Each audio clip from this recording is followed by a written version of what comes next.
刚才突然咳嗽，打喷嚏我看到一条龙啊，一下子喉咙被人家卡住了，一条龙啊，一下子喉咙被人家卡住了然后看到长江啊，一下子把肚子这里卡住了，越卡越紧，越卡越紧，越卡越紧，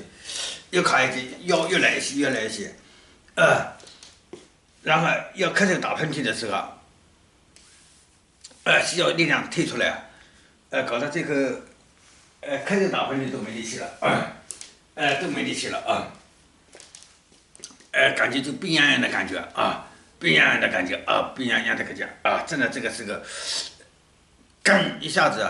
绑在那个腰间的那个绳子被那个外星人剪断了，一剪断以后，呼吸通畅了以后，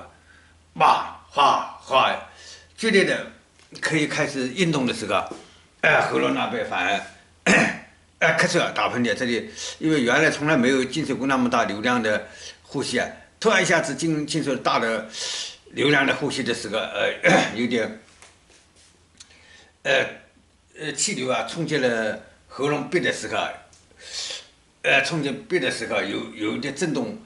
过大的时候，就引起的咳嗽打喷嚏也就是说，现在好像一下子哪个地方，好像一下子哪个地方已经卡住了，那个剪开了剪开了一下子剪开了以后卡住了解开以后呼吸就比原来通畅了通畅了好，知道了，知道，再见，再见，